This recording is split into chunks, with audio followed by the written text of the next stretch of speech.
मैं हूं आपकी मैम इला क्रांति और आप देख रहे हैं इजी फिजिक्स बाय इला क्रांति। और अगर आप क्लास 12 और जेडब्ल्यू के स्टूडेंट हैं तो ये लेक्चर बिल्कुल आपके लिए ही है। आज मैं आप सभी के लिए एक ऐसा इंपॉर्टेंट चैप्टर लेकर के आई हूं जो आपके जेडब्ल्यू में भी बहुत इंपॉर्टेंट है और आपके बोर्ड एग्जाम में भी बहुत इंपॉर्टेंट है। और कई बार आप इस चैप्टर को काफी इजी है, बस अगर हम छोटा सा फॉर्मूला याद रख लें तो ये चैप्टर पूरा आसान हो जाएगा। ऐसा सोच करके कभी कभी नजरअंदाज कर देते हो, बट बिल्कुल भी आपको नजरअंदाज नहीं करना है, क्योंकि भाई एग्जामिनर भी बिल्कुल सोच समझ के आपको क्वेश्चन देने वाला है। वो ऐसे ट्रिकी क्वेश्चंस आपको इस चैप्टर से देगा और ऐसे ट्रैप में फंसाएगा कि आप फंस जाओगे। तो इसीलिए ये लेक्चर आपको शुरू से लेकर आखिरी तक के देखना बहुत जरूरी है और साथ ही साथ ये लेक्चर आप अपने दोस्तों को भी जरूर शेयर करेंगे। वैसे ये जो लेक्चर्स आपको मिल रहे हैं super 7 PYQs rank booster series में आप लोगों के लिए लेकर के आई हूं, जिसमें मैं कुछ ऐसे क्वेश्चंस एनालिसिस के बाद आप लोगों के लिए लेकर आती हूं जो आपको एग्जाम के लिए बूस्ट करेंगे, आपका कॉन्फिडेंस बिल्ड करेंगे। केवल मैं आपको फॉर्मूलाज नहीं बताने वाली हूं, यहां पर मैं आपको कैपेसिटर का मेन इंपॉर्टेंट लॉजिक्स आपको एक्सप्लेन करने वाली हूं, क्योंकि कैपेसिटर के कुछ ऐसे क्वेश्चंस, वैसे तो देखा जाए तो पूरा बोर्ड और जेडब्ल्यू का एनालिसिस करने के बाद कुछ क्वेश्चन कुछ सालों में रिपीट होते हैं, सेम वैल्यूज के साथ नहीं बट डिफरेंट वैल्यूज के साथ, लेकिन क्वेश्चन का पैटर्न या फिर कॉन्सेप्ट जो है वो आपका रिपीटेड होता है। तो इन लेक्चर्स में आपको ऐसे ही क्वेश्चंस मिलेंगे और बिल्कुल चांसेस है, काफी हद तक चांसेस है इन क्वेश्चंस के आपके एग्जाम में आने के लिए। तो बिल्कुल बिना देर के हुए आज का ये लेक्चर हम शुरू करते हैं। तो पहला क्वेश्चन हमारा यहाँ पर है कैपेसिटर से रिलेटेड। आप सभी को पता है कि कैपेसिटर आपके डेली लाइफ में बहुत ज्यादा यूज होने वाला एक डिवाइस है। तो ये टॉपिक इसीलिए सबका फेवरेट है, चाहे वो बोर्ड एग्जाम में हो, चाहे जेडब्ल्यू या अदर कॉम्पिटिटिव एग्जाम, हर जगह आपको कैपेसिटर से रिलेटेड बहुत अच्छे क्वेश्चंस मिलते हैं। बट इन क्वेश्चंस में आपको ओवर कॉन्फिडेंट नहीं होना है। हाई स्कोर के लिए आपको बिल्कुल अपने दिमाग को ध्यान में रखते हुए क्वेश्चंस को सॉल्व करना है, क्योंकि जैसे कि ये क्वेश्चन है, इस क्वेश्चन में ही आपको अच्छा खासा ट्रिक देखने के लिए मिलेगा। तो सबसे पहला टास्क है हमारा क्वेश्चंस को समझना। सबसे पहले हमको क्वेश्चंस को ही अच्छे से एक्सप्लेनेशन को समझना होगा, क्योंकि अगर आप क्वेश्चन को ही नहीं समझोगे, स्टेप बाय स्टेप अगर आप आगे नहीं बढ़ोगे तो 100% चांसेस होते हैं सिली मिस्टेक्स होने के। समझते हैं क्वेश्चन को। The distance between two plates of capacitor is D। ठीक है, इट्स कैपेसिटेंस इज C1। हमारे पास यहाँ पर एक कैपेसिटर है, इसके बीच का डिस्टेंस हम लोगों को कितना दिया हुआ है, D डिस्टेंस दिया हुआ है। चलो, तो एक कैपेसिटर हम लोगों ने बना लिया। अब ये कैपेसिटर जो है, इसका जो कैपेसिटेंस हमको गिवन है वो हमको गिवन है C1। Okay, when air is the medium between the plates. Okay, अब इस समय जो है इनके बीच का जो मीडियम है वो क्या है, एयर है। ठीक है, इफ अ मेटल शीट, ध्यान से समझिएगा, यही है जो आपको ट्रैप में फंसा रहा है। यहां पे क्या बोल रहा है, if a metal sheet of thickness 2D/3। ठीक है, अगर हम यहाँ पर क्या करेंगे, यहाँ पर एक मेटल की शीट लेंगे यूं इस तरीके से, और ये कैपेसिटर के अंदर हम मेटल की शीट को जो है यहाँ पर रख रहे हैं। ठीक है, तो ध्यान रखिएगा, यहाँ पे हम लोगों को डाई इलेक्ट्रिक मटेरियल हम रखते हैं यूजुअली, राइट, बट यहाँ पर आपको क्वेश्चन में ट्रैप में फंसा रहे हैं। तो यही वो चीज है जो आपको बहुत अच्छे से ध्यान में रखने की जरूरत है। हाँ, तो इसका जो थिकनेस है हमको कितना दिया हुआ है, 2D/3 दिया हुआ है, 3 दिया हुआ है। Okay, and of same area as plate is introduce between the plate. Okay, introduce कर दिया, हमने भी डायग्राम में कर दिया। जो जो आपको क्वेश्चन के स्टेटमेंट में बोल रहा है, कोशिश करो कि आप उसको डायग्राम में बनाते जाओ, राइट, तो आप कहीं पर कंफ्यूज नहीं होगे। The capacitance of the capacitor becomes C2। अब इसका जो कैपेसिटेंस है वो क्या हो गया, C2 हो गया। इसके बाद हमको क्या करना है, इन दोनों का रेशियो हम लोगों को फाइंड आउट करना है। तो अगर सबसे पहले अगर आप ये सोचोगे कि भाई मैं अगर ε0A/dc का जो है वो सिंपली फॉर्मूला याद रख लूं, तो सिंपली उससे ही बस आपका जो क्वेश्चन है वो सॉल्व नहीं होने वाला है। आपको यहाँ पर ये जो इंपॉर्टेंट पार्ट है मेटल शीट, इसको आपको बहुत अच्छे से ध्यान रखना है। तो चलो पहले तो एयर वाला हम कर लेते हैं। यहाँ पर अगर हम करते हैं, चल, तो ये C1 की वैल्यू क्या होगी, ε0A/d। तो ये हमने क्या निकाल लिया, पहला वाला। अब यहाँ पर हमको कोई वैल्यूज गिवन नहीं है, वेरिएबल्स के फॉर्म में ही आपको ये क्वेश्चंस को सॉल्व करना है। ठीक है, अब अगर हम ये सेकंड वाले की बात करते हैं, तो अगर C2 की अगर हम बात करें तो यहाँ पर हमको जो बीच में जब हम कोई डाइलेक्ट्रिक मटेरियल रख देते हैं, उस केस में कैपेसिटर का फॉर्मूला क्या होता है, ये हमको ध्यान में रखने की जरूरत है। लेकिन उससे उससे भी ज्यादा लॉजिक आपको लगाने की जरूरत है कि आपको यहाँ पर मेटल शीट बोला है, ठीक है। और जब मेटल शीट बोला है उस कंडीशन में क्या होगा, तो कोई बात नहीं, पहले तो फॉर्मूला लिखते हैं। आप भी एक बार कमेंट सेक्शन में जल्दी से लिख करके बताओ कौन सा फॉर्मूला हम यूज करते हैं जब हम बीच में कोई मटेरियल रखते हैं। क्विकली एक बार कमेंट सेक्शन में लिख के बताना है। हाँ जी, तो यहां पर अगर हम देखें तो क्या होगा formula, C2 is equal to क्या होता है, epsilon naught A D minus T plus T by K, right. यही होता है फॉर्मूला, यस और नो एक बार जल्दी से क्विक कमेंट करके हम आप बच्चे बताएंगे, बिल्कुल जल्दी फटाफट से, यस बिल्कुल करेक्ट। तो ये फॉर्मूला आपको, ठीक है, फॉर्मूला याद है वो अच्छी बात है, ठीक है। बट यहाँ पर ट्रिक क्या है, तो बेटा ट्रिक समझना है आपको। ये मेटल शीट जो लिखा है इसका मतलब क्या होता है। मेटल शीट मतलब कंडक्टिंग मटेरियल, राइट। अब कंडक्टिंग मटेरियल के लिए हमको K की वैल्यू गिवन नहीं है, बट आपको समझना है कि कंडक्टिंग मटेरियल के लिए K की वैल्यू क्या होगी। जैसे कि यहाँ पर एयर के लिए K की वैल्यू क्या होती है, 1 होती है। लेकिन जब हम कंडक्टिंग मटेरियल की बात करें तो यहाँ पर उसके लिए K की वैल्यू जो है क्या होगी, इनफाइनाइट होगी। और यही क्वेश्चन का ट्रिक था जो आपको ट्रैप में फंसा रहा था। और आपको फंसना नहीं है, अपना कॉमन सेंस और लॉजिक लगाना है कि भाई मेटल शीट है तो मेटल शीट की अगर हम बात करें तो इसके लिए K की वैल्यू इनफाइनाइट होगी। अब ट्विस्ट क्वेश्चन में आपको यहीं पर मिला है जिसको आगे हम लोग सॉल्व करेंगे।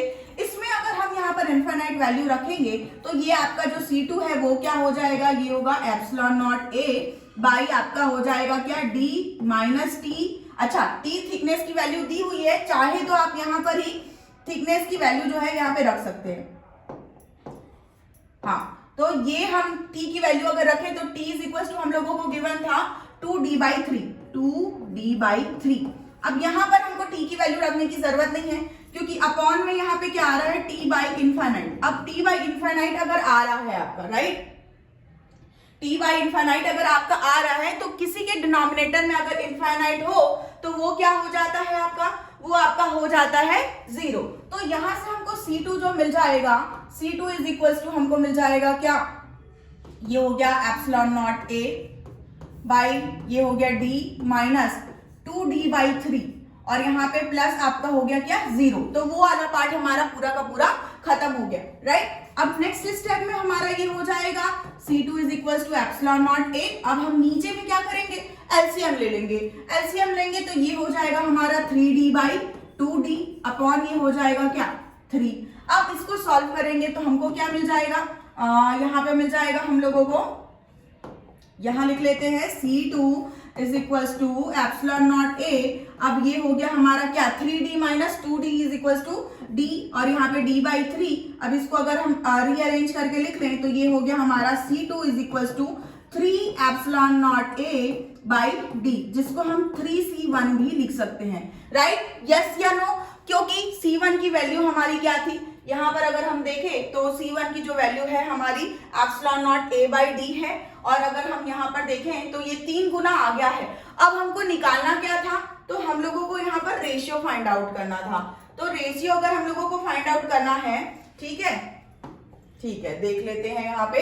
तो रेशियो अगर हम लोगों को फाइंड आउट करना है C2/C1, तो क्योंकि हम लोगों को C2 की वैल्यू 3C1 मिली है और C1 को अगर हम C1 ही लिखे तो यहां से हमको ये रेशियो जो मिल रहा है ये मिल जा रहा है हमको C2/C1 और ये मिल गया हम लोगों को 3/1, मतलब कि रेशियो आ गया हमारा 3:1। अब हम ऑप्शंस में चेक कर लेंगे तो हम देखते हैं कि कौन सा ऑप्शन हमारा करेक्ट है।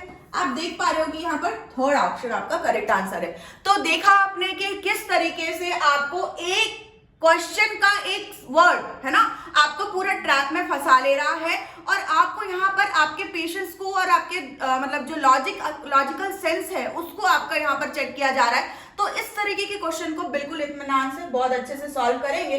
और इसी के साथ हम बढ़ते हैं अपने अगले क्वेश्चन की तरफ। देखते हैं भाई अगले क्वेश्चन में आपको कहाँ पे फंसाया जा रहा है। फंसना नहीं है, आपको बहुत पेशेंटली स्टेप बाय स्टेप आपको चीजों को सॉल्व करना है। और आपको सबके ईयर्स यहाँ पे लिखे हुए हैं, जैसे कि फर्स्ट क्वेश्चन में आप देख पा रहे हैं, मैं मेंशन करना भूल गई थी, मैं आपको बता देती हूँ कि 2023 10 अप्रैल सेकंड शिफ्ट, राइट। तो इस तरीके से ये क्वेश्चन जो है आपको रिपीट होने के चांसेस मिल रहे हैं, जो कि इस बार के पेपर में भी आने के चांसेस हैं, राइट। अब 1 फेब का जेडब्ल्यू मीम्स का मैं क्वेश्चन लेकर के आई हूँ, क्योंकि बोर्ड एग्जाम्स में भी ये क्वेश्चंस आने के चांसेस है, क्योंकि इस बार पैटर्न चेंज हुआ है। आई होप कि आप लोगों को सारी इन्फॉर्मेशन अब तक के मिल गई होगी कि किस तरीके से बोर्ड एग्जाम के लिए भी आपको काफी हद तक के जेडब्ल्यू मेंस की तरह के क्वेश्चंस आपको प्रिपेयर करने हैं। तो इसीलिए दोनों में बैलेंस करके ये क्वेश्चंस मैं आप लोगों के लिए लेकर के आ रही हूँ सुपर 7 सीरीज। तो देखना ना भूलिएगा। इस क्वेश्चन को पढ़ते हैं। 2 identical capacitors have same capacitance. ठीक है, 2 कैपेसिटर्स हैं और उनका जो है कैपेसिटेंस क्या है, सेम है। ठीक है, देखते हैं। One of them is charged to potential V and another is charged to potential 2V। ठीक है, तो ये है कैपेसिटर। अब इसको हम लोगों ने एक को चार्ज किया V से और एक को चार्ज किया 2V से। ठीक है, दोनों का क्या है, C और C। ठीक है, The negative end of both are connected together। Okay, अब दोनों का नेगेटिव एंड कनेक्टेड है और मतलब कि सेम एंड कनेक्टेड है, मतलब कि क्या होगा, गेस करो जल्दी से एक बार कमेंट सेक्शन में लिख करके बताओ। आपको बताना ये है कि अगर the negative end of both are connected together, तो लिख के बताना है कि इसका मीनिंग क्या होगा, क्योंकि अगर आप क्वेश्चन को समझते हो तो आपको सॉल्यूशन अपने आप बन जाएगा। और यहाँ पे आप लोगों को जो है क्वेश्चन को ही सबसे पहले समझना है, राइट। हाँ, तो बेटा इसका मतलब ये है कि हम लोगों को इसको दोनों को पैरेलल में यूं इस तरीके से बनाना है ना, यूं इस तरीके से पैरेलल में हम लोगों को बनाना है। और एक को हम लोगों ने V वोल्टेज से चार्ज किया है, एक को हम लोगों ने 2V से चार्ज किया है। तो पहले हम लोगों ने चार्ज किया है, वैसे तो पैरेलल में वोल्टेजेस सेम होते हैं, पर इसको हम लोगों ने इस तरीके से चार्ज करने के बाद यहाँ पे कनेक्ट किया है।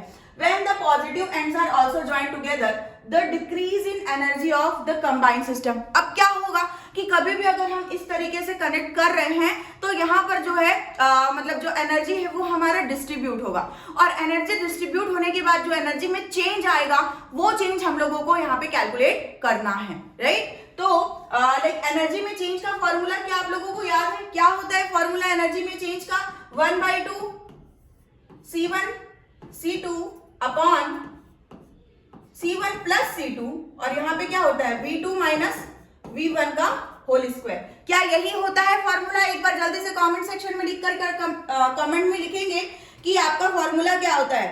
यस, जल्दी से फटाफट से कमेंट सेक्शन में लिख के बताएंगे। अब आपको करना कुछ नहीं है, आपको यहाँ पे वैल्यूज रख देनी है। C1 और C2 की वैल्यूज आपको C के फॉर्म में दी हुई है।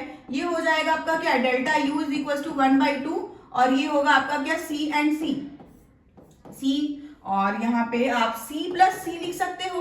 और V2 माइनस V1 में क्या हो जाएगा आपका, ये होगा आपका 2V माइनस V, और इस पूरे का क्या हो जाएगा, होल स्क्वायर।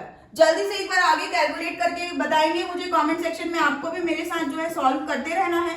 क्या होगा, ये C स्क्वायर हो जाएगा, नीचे में हो जाएगा आपका 2C, और 2V माइनस V आ जाएगा यहाँ पे V, तो ये हो जाएगा आपका क्या, V स्क्वायर हो जाएगा, राइट। ये हो गया आपका। इसके बाद अगर हम यहाँ पर क्या करेंगे, C और C को कैंसिल कर देंगे, C और C को कैंसिल कर देंगे, ठीक है। तो ये क्या हो जाएगा, 1/4 बचा क्या, C और ये V स्क्वायर। 1/4 C और V स्क्वायर हमारा ये बचा है। तो हमको ये फाइंड आउट करना था कि the decrease in energy of combined system, ठीक है। तो कंबाइंड सिस्टम में कितना एनर्जी कम हो रहा है, तो ऑलरेडी हम कैलकुलेट कर चुके हैं कि भाई यहाँ पर जो लॉस होगा एनर्जी का, है ना, लॉस होगा जो एनर्जी का, जब हम इस तरीके से रीडिस्ट्रीब्यूट कर रहे हैं, डिस्ट्रीब्यूशन ऑफ एनर्जी यहाँ पर हो रहा है, तो वो जो लॉस होगा वो आपका आंसर आ चुका है यहाँ पे 1/4 CV स्क्वायर। ये आपका होगा करेक्ट आंसर। समझ रहे हो बात को? तो भाई ये चीज आपको समझना है, स्टेटमेंट को समझना है। अब अचानक से सडनली कभी कभी दिमाग में क्लिक नहीं करता है कि कैसे प्रोसीड करना है, क्या करना है। तो इसीलिए आप लोगों को सबसे पहले करना क्या है कि क्वेश्चंस को आपको एक बार देख के प्रैक्टिस करना है, एक बार बिना देख के प्रैक्टिस करना है, फिर उसके बाद उन्हीं क्वेश्चंस को आपको टाइमर सेट करके प्रैक्टिस करना है। क्योंकि यही क्वेश्चंस अगर आप बोर्ड एग्जाम या फिर प्लस JEE एग्जाम्स के लिए अगर आप दे रहे हैं तो वहां पे आपके पास जो समय होगा वो बहुत ही लिमिटेड होगा। तो थर्ड स्टेप में आप टाइमर सेट करके, टाइमर ऑन करके प्रैक्टिस जरूर करेंगे। ओके, चलो नेक्स्ट क्वेश्चन, अगला क्वेश्चन। हाँ भाई, बहुत ही इंटरेस्टिंग है। यहाँ पे कैलकुलेशन बहुत कम और क्लैरिटी बहुत ज्यादा होनी चाहिए। आपका जो जेडब्ल्यू का एग्जामिनर है या फिर बोर्ड एग्जाम का एग्जामिनर चाहता है कि आपका जो है यहाँ पर कैलकुलेशन कम और क्लैरिटी ज्यादा हो, है ना। आप अगर यहाँ पर देख पाएंगे इस सर्किट को, समझिएगा, ठीक है। सिंपल है, इसमें इक्विवेलेंट कैपेसिटेंस ऑफ कॉम्बिनेशन, तो हमको सी इक्विवेलेंट कैलकुलेट करना है। बहुत इजी है, बिल्कुल सेकंड्स में, चुटकियों में होने वाला क्वेश्चन। ये पूछा गया था 2024 फर्स्ट शिफ्ट के एग्जाम में, जेडब्ल्यू मेंस में, और बिल्कुल अब तो बोर्ड एग्जाम में भी इन क्वेश्चंस के आने के चांसेस हैं। क्या करना है भाई, कैसे निकलेगा इक्विवेलेंट कैपेसिटर? अगर आप इस डायग्राम को देखोगे तो ये आपका मान लो टर्मिनल ए हो गया और ये मान लो कि टर्मिनल बी हो गया। आप देख पा रहे हैं कि यहाँ पर ये जो पॉइंट्स हैं, ये जो पॉइंट्स है, ये कॉमन पॉइंट्स है। एक्चुअली ये सारे पॉइंट जो है आपके टर्मिनल बी ही हैं। अगर ये सारे पॉइंट्स आपके टर्मिनल बी है का मतलब क्या हुआ, ये सारे पॉइंट्स एक हो जाएंगे और ये कैपेसिटर खत्म, बिल्कुल खत्म। ये दोनों कैपेसिटर्स यहां से बिल्कुल खत्म हो जाएंगे, हट जाएंगे। तो आपका जो सर्किट है वो किस तरीके से बन जाएगा, ये आपका हो गया सी और ये हो गया आपका यू, इस तरीके से ए टर्मिनल और बी टर्मिनल, जिसमें दोनों कैपेसिटर की वैल्यू जो है वो सी और सी है। अब बहुत सिंपल है, आपको यहाँ पर से इक्विवेलेंट सॉल्व कर लेना है। सी इक्विवेलेंट की वैल्यू क्या होगी, सी प्लस सी, क्योंकि पैरेलल में जो कैपेसिटर्स हैं वो जुड़ जाते हैं। तो मेरे को लगता नहीं कि इससे ज्यादा इजी क्वेश्चन आपको कहीं पर देखने के लिए मिला होगा जेडब्ल्यू मेंस में, इतना इजी क्वेश्चन। लेकिन आपको यहाँ पर कॉन्सेप्ट की क्लैरिटी होनी चाहिए। सिर्फ फॉर्मूला याद होने से काम नहीं चलेगा, आपको अपनी लॉजिकल थिंकिंग और अपने दिमाग को भी एक्टिव रखना है कि क्वेश्चन में प्रोसीड कैसे करना है। तो इस क्वेश्चन का जो करेक्ट आंसर है वो हो गया हमारा ऑप्शन 3, करेक्ट। चलो नेक्स्ट क्वेश्चन। तो 3 क्वेश्चन हम ऑलरेडी सॉल्व कर चुके हैं अपने सुपर 7 PYQs में से। चौथा क्वेश्चन आपके सामने स्क्रीन पर है। ओह भाई, देख के घबराहट तो नहीं हो रही है ना, ग्राफ देखकर ही कहीं चकरा तो नहीं गए हो? भाई चकराना नहीं है, हौसला बुलंद रखना है, अपने करेज को यहीं पर दिखाना है। यहाँ पर आपका जो एग्जामिनर है आपका करेज चेक कर रहा है, राइट। तो क्वेश्चन को 1 by 1 रीड करते हैं। A condenser 2 microfarad capacitance is charge steadily from 0 to 5 coulomb, ठीक है। तो यहाँ पर जो है एक कंडेंसर, मतलब कि आपको कैपेसिटर की बात हो रही है। ये कैपेसिटर जो है, इसका जो कैपेसिटेंस की वैल्यू है हमको 2 माइक्रोफैरेड गिवन है। और क्या बोला जा रहा है क्वेश्चन में, समझना क्वेश्चन को, कि पहले जो स्टार्टिंग में इनिशियल जो थी वैल्यू चार्ज की वो 0 थी, 0 कूलम, और इसको हम लोगों ने चार्ज करके फाइनली कितना तक लेकर के गए, 0 से 5 कूलम हमने चार्ज को जो है इस कैपेसिटर में चार्ज दिया है, right. Which of the following graph represent the correctly the variation of potential difference? तो हमको यहाँ पर potential difference का करेक्ट ग्राफ जो है वो बताना है across its plates with respect to the charge Q on the condenser, ठीक है। इस चार्ज के अकॉर्डिंग कैसा होगा। हाँ, तो जब हम यहाँ पर सॉल्व करने के लिए जाएंगे, पोटेंशियल डिफरेंस अगर हमको पूछा है, ठीक है, ये पूछा क्या है हमको, पोटेंशियल डिफरेंस। क्या आप फॉर्मूला याद है आपको, क्या आपको इसका कॉन्सेप्ट याद है, कि आप जो है ग्राफ देख करके बिल्कुल ही चकरा गए? भाई ग्राफ देख करके मत चकराओ, याद करो वो फॉर्मूला। जब भी हम किसी कैपेसिटर को चार्ज करते हैं तो उसका जो मैक्सिमम पोटेंशियल है उससे रिलेटेड, मतलब टाइम के साथ धीरे धीरे जब वो चार्ज होता चला जाएगा, तो उसके लिए हमारा ये इक्वेशन होता है V is equals to V0 1 minus e की power t by tau, right. यही होता है हमारा इक्वेशन। यस और नो एक बार जल्दी से कमेंट सेक्शन में बताएंगे। यस, बिल्कुल करेक्ट, यही होता है हमारा इक्वेशन, कि जब हम लोगों को इसको अगर हम चार्ज कर रहे होते हैं तो इस तरीके से हमको ग्राफ, अच्छा आपको ध्यान रखना है, ग्राफ को आपको मेमोरी में रखना है कि भाई ग्राफ कैसा होता है। वैसे अगर आप सीधे सीधे अगर मैं आपको शॉर्ट ट्रिक बताऊं तो अगर आप देख के बता सकते हैं कि कैपेसिटर का जब भी ग्राफ बनता है तो वो यूं इस तरीके से बनता ही नहीं। एक तो या तो चार्जिंग का ग्राफ होता है या तो एक डिस्चार्जिंग का ग्राफ होता है। क्या आप ग्राफ को देख के बता सकते हैं बिना कैलकुलेट किए कॉन्सेप्ट से? तो बेटा इसका कॉन्सेप्ट सिंपल है कि जब हम चार्ज करते हैं तो यूं इस तरीके से इंक्रीजिंग ऑर्डर में हमको नॉन लीनियर ग्राफ मिलता है। है ना। जब हम डिस्चार्ज करते हैं तो वहां पे हमको जो है अलग ग्राफ मिलता है। तो यहाँ पे नॉन लीनियर ग्राफ में सिंपल है, सीधे सीधे देखा जाए तो आपका ऑप्शन डी करेक्ट होगा। बट आपको मैं अगर कैलकुलेट करके बताऊं तो सबसे पहले हम लोगों को यहाँ पर वी नॉट की वैल्यू कैलकुलेट करनी होगी, क्योंकि ये जो वैल्यू है ये आपके वी नॉट की ही वैल्यू है। और अगर ये वैल्यू आपने फाइंड आउट कर ली, वैसे कॉमन है सभी जगह आपको 2.5 भी दिया हुआ है, और वो भी आपको 2.5 जो है 10⁻⁶ वोल्ट्स में दिया हुआ है, ठीक है। तो आप देख के यहाँ पर आंसर कर सकते हो कि ये आपका करेक्ट आंसर होगा। कैलकुलेशन की अगर हम बात करें तो कैलकुलेशन में कैसा है कि हम लोगों को यहाँ पे आप देखेंगे कि पहले स्टार्टिंग में चार्ज नहीं है, ठीक है। तो होता क्या है, Q is equal to CV, Q is equal to CV, है ना। तो यहां से अगर हम V की बात करें तो V is equal to C/Q। तो पहले वाले केस में जब इनिशियल की बात करें तो इनिशियल तो आपका क्या हो जाएगा, सीधा का सीधा ये 0 था, तो मतलब वहां पे कोई भी पोटेंशियल तो होगा ही नहीं। यहाँ पे अगर हम सीधा फाइनल की बात करें तो फाइनल के केस के लिए क्या हो जाएगा, C की वैल्यू आपको क्या गिवन है, C की वैल्यू आपको गिवन है 2 माइक्रोफैरेड, ठीक है। Q is equal to, okay एक बार यहाँ पे करेक्ट कर लेते हैं, ये फॉर्मूला करेक्ट कर लेते हैं। Q is equal to C/V, नहीं बाबा, Q is equal to CV, हमने बाय मिस्टेक लिख दिया था, कोई बात नहीं। Q is equal to CV, okay. तो यहां से V इज इक्वल टू क्या हो जाएगा, Q/C, अब करेक्ट है, राइट। तो अभी हम लोगों ने इनिशियल का अगर देखा था तो इसके केस में तो क्या हो जाएगा, इनिशियल वोल्टेज आपका 0 हो जाएगा। अब फाइनल की अगर हम बात करें तो फाइनल के लिए हमारा चार्ज कितना दिया हुआ था और कैपेसिटर की वैल्यू कितनी दी हुई थी। तो चार्ज हमको दिया है 5 और कैपेसिटेंस की वैल्यू हमको दी है 2 माइक्रोफैरेड, मतलब कि 10⁻⁻⁶। अब अगर इसको सॉल्व करेंगे तो हम लोगों को फाइनल या फिर जो हमारा मैक्सिमम वोल्टेज है वो आ जाएगा हमारा कितना, 5/2 मीन्स 2.5, और ये चला जाएगा ऊपर तो ये आ जाएगा क्या, 10⁻⁶, और ये हो गया आपका क्या, वोल्ट हो गया, ठीक है। तो ये वैल्यू आपको मिल गई किसकी, ये वैल्यू आपको मिल गई मैक्सिमम वोल्टेज की, जो हम लोगों को ऑलरेडी यहाँ पे ग्राफ में गिवन था, ठीक। और उसके बाद चार्ज भी हम लोगों का दिख रहा था कि 0 से लेकर के 5 तक के जा रहा है ना। लेकिन कैसा जा रहा है, कैसा जा रहा है, इस इक्वेशन से आपको पता चल रहा है कि हम यहाँ पर चार्ज कर रहे हैं तो यूं इस तरीके से लीनियरली इंक्रीजिंग ऑर्डर में जाएगा। नेक्स्ट क्वेश्चन, अगला सवाल यहाँ पर आपके लिए है, हाँ जी। तो यहाँ पर आपको क्वेश्चन बहुत ही इंटरेस्टिंग है ना, इंटरेस्टिंग है क्वेश्चन, और आपको यहाँ पे समझना है सिचुएशन को, क्वेश्चन के सिचुएशन को आपको समझना है। Two capacitor having capacitance C1 and C2 respectively are connected as shown in figure। ध्यान से देखो, बहुत इंपॉर्टेंट क्वेश्चन है और बिल्कुल चांसेस है इस क्वेश्चन के एग्जाम में आने के लिए। तो सबका ध्यान मेरी तरफ, मैं क्या बोल रही हूँ ध्यान से सुनना और क्वेश्चन को अच्छे से समझना।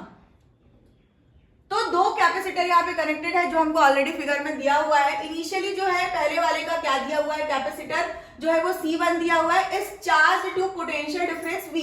अब हमने पहले वाले को जो है V से चार्ज किया है, पोटेंशियल से, है ना। किससे चार्ज किया, तो बैटरी के द्वारा हम लोगों ने चार्ज करके उस बैटरी को हटा दिया, क्या कर दिया, बैटरी को रिमूव कर दिया है।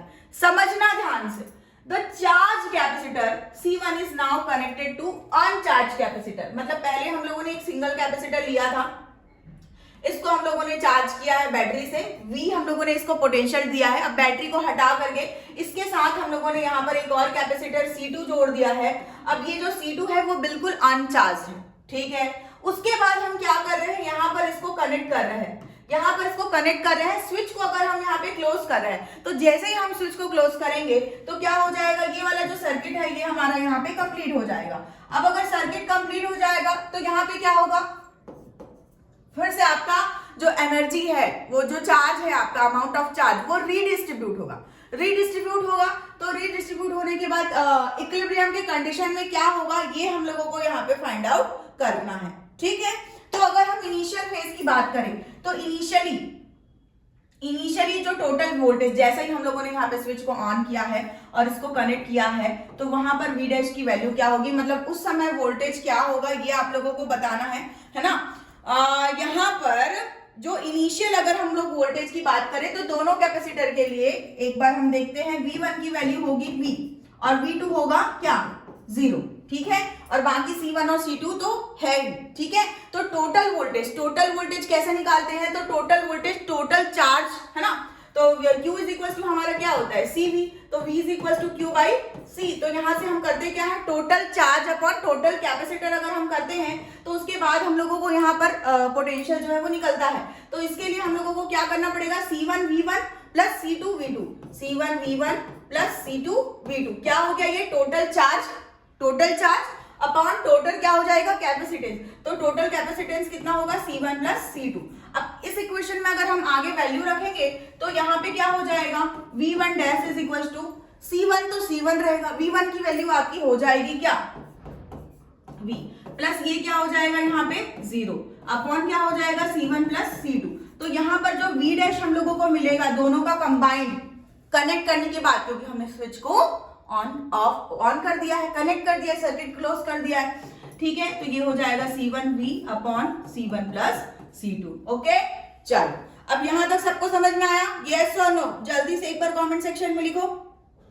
हाँ, अब चार्ज जो है क्या हो रहा है, रीडिस्ट्रीब्यूट हो रहा है। तो जब चार्ज यहाँ पे रीडिस्ट्रीब्यूट हो रहा है तो Q2 वाले में आपका चार्ज कितना होगा, ये आप लोगों को फाइंड आउट करना है। एक बार क्विकली जल्दी से फटाफट से नोट कर लेंगे और उसके बाद हम देखेंगे कि कितना चार्ज आप लोगों को मिलेगा C2 के across.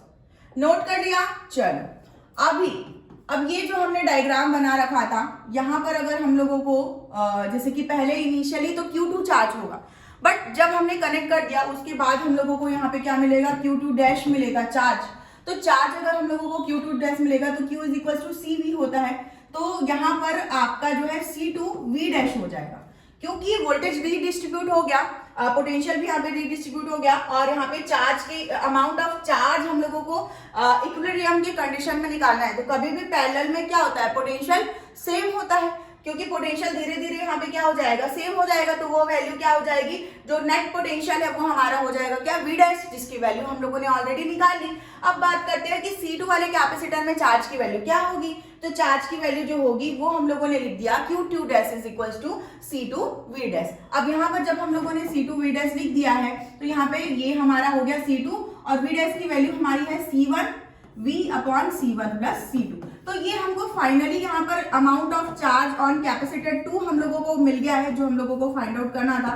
Q2 dash is equal to C1 C2V upon C1 plus C2, ये हम लोगों ने फाइंड आउट कर लिया है। तो क्या हमको, हाँ बिल्कुल ऑप्शंस में ये गिवन है। तो आप देख पा रहे हैं कि फर्स्ट वाला जो आंसर है, फर्स्ट वाला जो ऑप्शन है, 4 ऑप्शंस आपको गिवन है ना। Amount of charge on capacitor C2 after equilibrium will be, option A is your correct answer. Great, चलो समझ में आया, हाँ कि ना, एक बार जल्दी से कमेंट सेक्शन में लिख के बताओ, जल्दी फटाफट से लिख करके बता रहा है। और बिना रुके ये लेक्चर अपने दोस्तों को भी शेयर करना है, क्योंकि ये क्वेश्चन आई होप कि आप लोगों को बहुत मजा आ रहा होगा। कमेंट सेक्शन में भी आपको लिख के बताते रहना है कि भाई ये ट्रिकी क्वेश्चंस आपको मिल रहे हैं, जिस चैप्टर को आप बहुत इजी समझ रहे थे। इजी तो है लेकिन यहाँ पर इतना भी इजी नहीं है कि हम उसको थोड़ा इग्नोर करके सिली मिस्टेक्स कर जाए। सिली मिस्टेक्स बिल्कुल भी नहीं करना है। फेवरेट चैप्टर हम कर रहे हैं कैपेसिटर, सबको पढ़ने में ये अच्छा भी लगता है, पर जब कोई चीज अच्छी लगती है ना, जो चीज आता है हम एकदम उसको सिंपली इग्नोर करके चले जाते हैं कि हाँ ये तो हमसे बन जाता है, ये तो हमको बहुत अच्छे से आता है। और ऐसा आपको बिल्कुल भी नहीं करना है, और इसीलिए इस लेक्चर को बहुत ध्यान से समझते जाना है। अगला क्वेश्चन देखते हैं। 5 क्वेश्चन ऑलरेडी हम कर चुके हैं। छठा क्वेश्चन है हमारा यहाँ पर, हाँ ये भी बहुत अच्छा क्वेश्चन है बेटा। 2022 शिफ्ट 1 में 29 जून को आपका आया हुआ था। ये कोरोना का टाइम चल रहा था, याद है आपको उस समय, इसीलिए पेपर जो है जून में हुआ था। अप्रैल में जनरली अप्रैल में होता है, बट क्योंकि कोरोना उसी समय शुरू हुआ था तो पेपर जो है वो भी शिफ्ट हो गया था। शिफ्ट 1 में ये एग्जाम में आया था आप लोगों का। क्वेश्चन को ध्यान से पढ़ो, समझते जाओ, मेरे साथ साथ आपको क्वेश्चन को बहुत ध्यान से समझते जाना है। और एक बार आप जो भी इमोशंस, आपकी जो भी फीलिंग्स है, उसको आपको कमेंट सेक्शन में लिख के मेरे साथ शेयर करते रहना है। बेटा मैं आप लोगों को सिर्फ यहाँ पर न्यूमेरिकल करवा दूं, मतलब बस बता दूं, बस पढ़ा दूं, ऐसा बिल्कुल भी नहीं है। बेटा आपकी फीलिंग्स, आपके इमोशंस मेरे लिए बहुत इंपॉर्टेंट है। आप क्या प्रॉब्लम फेस कर रहे हो वो जानना मेरे लिए बहुत इंपॉर्टेंट है।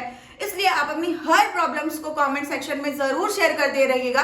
ज्यादा से ज्यादा बच्चों को मैं कनेक्ट कर पाऊंगी और उनकी प्रॉब्लम्स को मैं सॉल्व कर पाऊंगी। और साथ ही साथ अगर आप देखेंगे YouTube चैनल में आपको WhatsApp का लिंक दिया हुआ है, डायरेक्टली आप मुझसे कनेक्ट कर सकते हैं और अपने प्रॉब्लम्स को सॉल्व कर सकते हैं। Right question, a parallel plate capacitor filled with a medium, dielectric constant is 10, a parallel plate capacitor है यहाँ पर, इसको जो है डाइलेक्ट्रिक कांस्टेंट जिसका 10 K इक्वल्स टू 10 है, ऐसे मटेरियल से हमने यहाँ पर फील कर दिया है इसको, तो फील कर देते हैं इसको, हमने फील कर दिया है ना, फीलिंग की बात हो रही है, तो यहाँ पे तो डाइलेक्ट्रिक मटेरियल फील करा जा रहा है, right. Connected across a battery and is charged, the dielectric slab is replaced by another slab of dielectric constant. अब इस ये हो गया, अब इसमें जो भी चार्ज एनर्जी और जो कुछ भी हुआ इसके बाद इसको रिप्लेस कर दिया गया। किससे रिप्लेस कर दिया गया?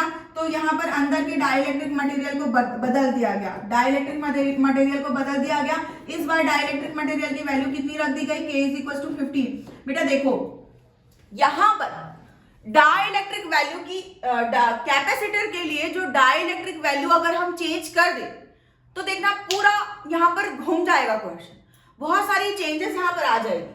आगे हम लोगों को इसके एनर्जी को कैलकुलेट करना है, एनर्जी में अच्छा खासा चेंज आएगा और एनर्जी में हम लोगों को दी एनर्जी ऑफ कैपेसिटर जो है यहाँ पे कैलकुलेट करना है। देखते हैं कैसे कैलकुलेट करेंगे हम।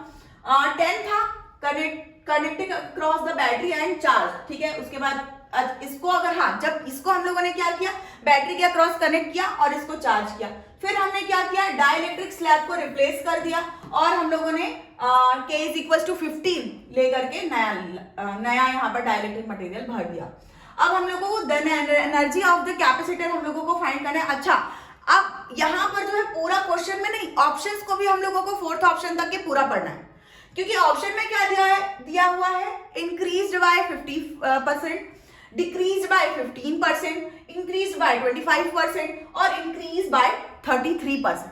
तो यहां पर हम लोगों को एनर्जी में चेंज निकालना है कि जब हमारा डाइलेक्ट्रिक कांस्टेंट का वैल्यू 10 था और जब हम लोगों ने उसको डाइलेक्ट्रिक कांस्टेंट की वैल्यू को चेंज करा और उसको 15 कर दिया, राइट, तब उनके एनर्जी में क्या चेंज आया और उनमें परसेंट इंक्रीज या परसेंट डिक्रीज कितना हुआ, ये आपको फाइंड आउट करना है, राइट। चल सॉल्व करते हैं स्टेप बाय स्टेप। सबसे पहले क्या करेंगे, क्या होता है फॉर्मूला अगर हम यहाँ पर डाइलेक्ट्रिक कांस्टेंट की वैल्यू रखें और कैपेसिटेंस का फॉर्मूला क्या होता है, एक बार क्विकली कमेंट सेक्शन में लिख के सभी बच्चे फटाफट से बताएंगे क्या होता है भाई फॉर्मूला,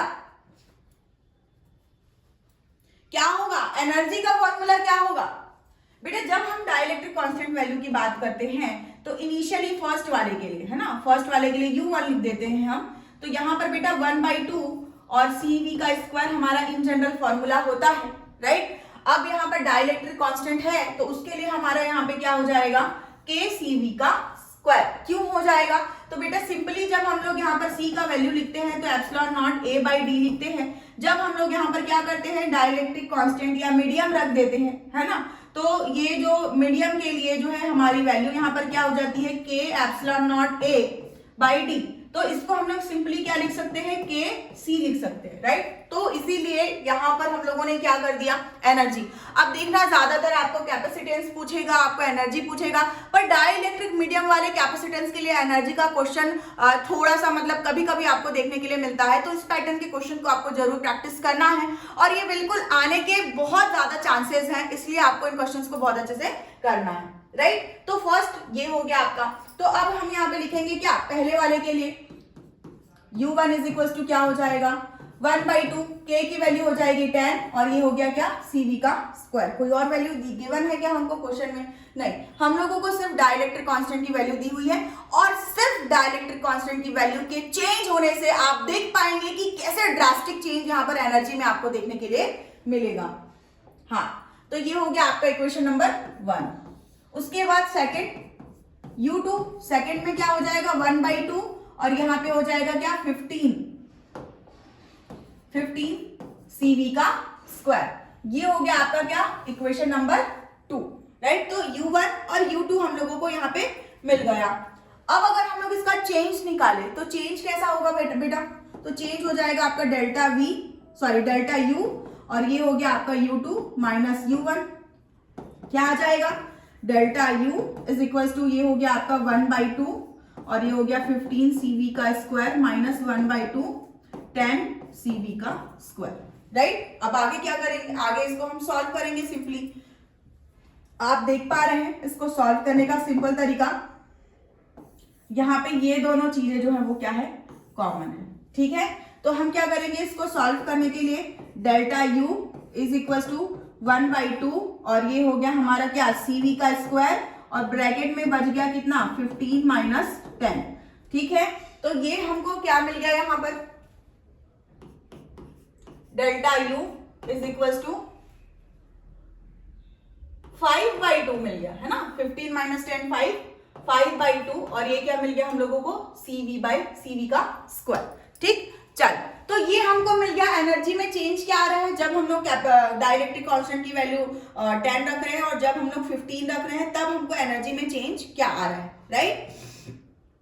हाँ जी, अब हम लोग क्वेश्चन को एक बार वापस से देखेंगे। हम लोगों को देखना क्या है, the energy of capacitor will be increased by और डिक्रीज्ड बाय। ठीक है, तो इंक्रीज्ड बाय और डिक्रीज्ड बाय कैसा होगा, तो इसके लिए हम लोगों को क्या करना होगा, लाइक यहाँ पर हम लोगों को निकालना होगा इंक्रीज्ड बाय और डिक्रीज्ड बाय के लिए परसेंट चेंज। ठीक है, तो कभी भी अगर हम लोग परसेंट चेंज कैलकुलेट करते हैं तो परसेंट चेंज कैलकुलेट करने के लिए हम लोग क्या करते हैं, यहाँ पर करते हैं ये final minus initial upon initial, यूं इस तरीके से।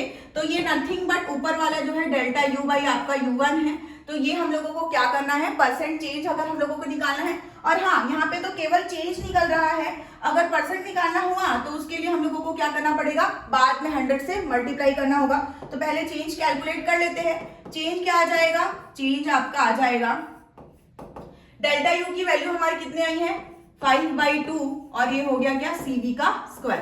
पहले इनिशियली हमारा कितना था 10/2 CV स्क्वायर, मतलब नथिंग बट 5 CV स्क्वायर। अब यहाँ पे क्या हो रहा है, तो यहाँ पे आपका जो है ये आपका कैंसल आउट हो रहा है।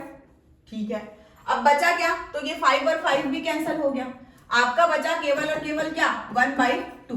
तो 1/2 मीन्स आपका 0.5, तो चेंज आपका बचा क्या, चेंज आपका बचा 0.5। अब हम क्योंकि परसेंट चेंज निकालेंगे, क्वेश्चन में हम लोगों को परसेंट चेंज ही पूछा है, तो परसेंट चेंज क्या हो जाएगा बेटा, 100 से मल्टीप्लाई करेंगे तो 50% आपका क्या आ जाएगा, चेंज आ जाएगा। और डेफिनेटली आपका 50% क्या हो रहा है, इंक्रीज हो रहा है। क्या हो रहा है, 50% इंक्रीज हो रहा है, राइट। ओके, हम नेक्स्ट क्वेश्चन में आ गए गलती से, अभी हमको यहाँ पर प्रीवियस में जाना है ना।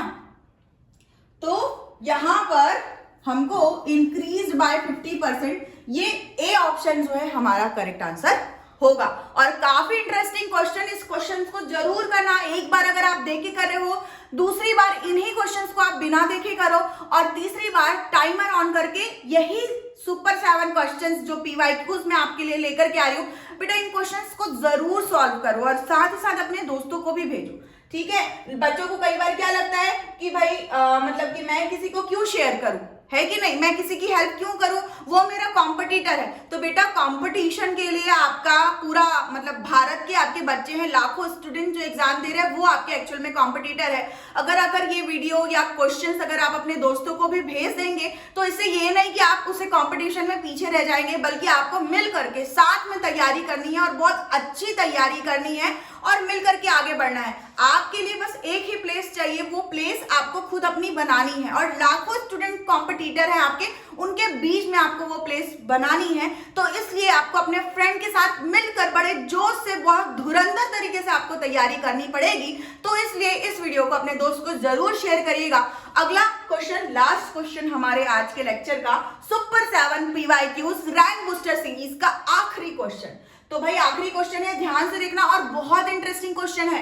इस क्वेश्चन को और इसके ऑप्शंस को ही देख करके बच्चे ये क्वेश्चन स्किप कर सकते हैं। ठीक है, तो क्योंकि मैं आपको ये क्वेश्चन बता रही हूं तो आप बिल्कुल स्किप नहीं करेंगे, क्योंकि आप देख रहे हैं इजी फिजिक्स बाय ला क्रांति और ये क्वेश्चन को मैं आपको पहले से ही यहाँ पर प्रिपेयर करवा रही हूँ। लो, टाइमर की बात की, टाइमर भी ऑन हो गया, वो मैंने ऑन नहीं किया भाई, वो अपने आप ऑन हो गया। आपको संकेत मिल रहा है कि भाई क्वेश्चन को लेक्चर देखने के बाद बिना देखे सॉल्व करना है और टाइमर ऑन करके भी आपको सॉल्व करना है। नेक्स्ट क्वेश्चन, 3 कैपेसिटर C1 की वैल्यू आपको यहाँ पर गिवन है और यहाँ पे आपको C2 is equal to 6 microfarad, C3 is equal to आपको 12 माइक्रोफैरेड गिवन है। Connected are shown in figure. ठीक है, तो इस तरीके से कनेक्टेड है। Find the ratio of charge on capacitor C1, C2 और C3। मैंने कहा ना आप लोगों को कि C1, C2, C3 के बीच हम लोग चार्ज का रेशियो कैसे फाइंड आउट करेंगे, यही सोच करके आगे बच्चे जो है इस क्वेश्चन को स्किप कर सकते हैं। बहुत इजी तरीका मैं आप लोगों को बताने वाली हूँ, ध्यान से सुनिएगा मेरी बात की किस तरीके से आपको को यहाँ पे सॉल्व करना है। तो सबसे पहली बात,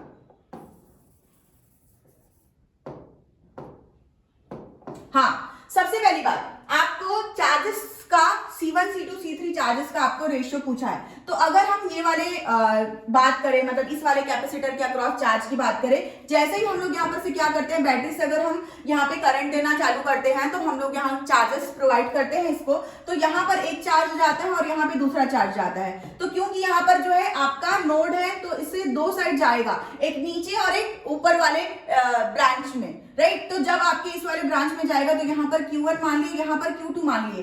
अब आप ध्यान से समझना कि जो C2 और C3 कैपेसिटर है इनके अक्रॉस क्या होंगे, चार्जेस जो है वो सेम होंगे। मतलब क्या है, Q2 इज इक्वल टू आपका क्या होगा, Q3, दोनों के अक्रॉस चार्ज सेम होगा। तो सबसे पहले आप देख लो कि आपको यहाँ पर ऑप्शंस में भी गिवन है Q2 और Q3 आपको सेम ही गिवन है हर बार। तो मतलब कि आपको मेहनत सिर्फ दो चार्जेस निकालने के लिए करनी है, ठीक है। हाँ जी, तो आपको दो चार्जेस निकालने के लिए मेहनत करनी है। तो फर्स्ट के अक्रॉस आपको क्या करना है, चार्ज फाइंड आउट करना है। तो ये हो गया आपका क्या, Q1। तो Q इज इक्वल टू क्या होता है, Q is equal to CV। तो ये हमारा बेसिक है, तभी मैं कहती हूँ कि बेसिक्स हमेशा आपको स्ट्रांग रखनी है और बिल्कुल ध्यान रखना है, यहाँ पर आपको बिल्कुल भी कंफ्यूज नहीं होना है। अब अगर हम लोग इसकी बात करें, ठीक है, तो पहले वाले कैपेसिटर के अक्रॉस अगर हम चार्ज की बात करें तो क्या होगा, हमको वैल्यू भी गिवन है तो पहले वैल्यू लिख लेते हैं। ये है हमारा क्या, 2 माइक्रोफैरेड, ठीक है। और ऊपर वाले का है ये हमारा क्या, 6 माइक्रोफैरेड, ठीक है। और ये वाले का हमारा है क्या, 12 माइक्रोफैरेड, ठीक। अब ये हमको C की वैल्यू दी है, ठीक। अब वोल्टेज अगर हम दे रहे हैं, पैरेलल में वोल्टेजेस क्या होंगे, सेम होंगे। तो पैरेलल में वोल्टेज क्या होगा, इसका भी और इन दोनों के अक्रॉस भी क्या होगा, V ही होगा। तो अगर यहां से अगर हम Q1 की बात करें तो Q1 क्या होगा, C1V। Q1 is equal to क्या होगा, C1V। अब यहाँ पर C1 की वैल्यू क्या है, 2 माइक्रोफैरेड। तो ये हो गया आपका 2 × 10⁻⁻6 और ये हो गया क्या, V। बेटा ये V वोल्टेज नहीं है, ये पोटेंशियल डिफरेंस, मतलब सॉरी V मतलब कि यहाँ पे यूनिट नहीं है, ये पोटेंशियल डिफरेंस है, ये कूलम में होगा, है ना। क्या होगा, कूलम। कूलम इसका यूनिट है, V यहाँ पर पार्ट है इस मतलब Q का पार्ट है ना। तो इसको हम लोग कैसे लिख सकते हैं, ये Q1 इज इक्वल टू हम लोगों को क्या मिल रहा है, 2V माइक्रोकूलम में। कैसे मिल रहा है, 2V माइक्रोकूलम में, ठीक। चलो भाई, अच्छी बात, ओके। अब अगर हम लोगों को ऊपर वाले के अक्रॉस अगर निकालना है, ठीक है, ऊपर वाले के अक्रॉस अगर हम लोगों को निकालना है तो एक बार जो है, हाँ, तो यहां पर हम कर लेते हैं यूं इस तरीके से। हाँ, ऊपर वाले के अक्रॉस अगर हम निकालेंगे तो उसके लिए हमारे पास क्या है, C2 एंड C3। तो बेटा करना क्या है नेक्स्ट, कैसे करेंगे सॉल्व, समझो, सोचो जरा कि कैसे कर सकते हैं सॉल्व। तो सीधी सी बात है कि भाई इसके अक्रॉस अगर हम लोग चार्ज निकालेंगे, चार्ज की वैल्यू हमारी होगी क्या, सेम, Q2 या Q3 is equal to Q2 या Q3 इज इक्वल टू क्या हो जाएगा हमारा। तो बेटा इसके लिए हमको C इक्विवेलेंट निकालने की जरूरत पड़ेगी। ऊपर वाले के लिए हम लोगों को C इक्विवेलेंट या फिर C डैश आप लिख सकते हो। तो यहाँ पे अगर हम क्या करेंगे, C इक्विवेलेंट निकालेंगे, C2 और C3 दोनों सीरीज में कनेक्टेड है, ठीक है।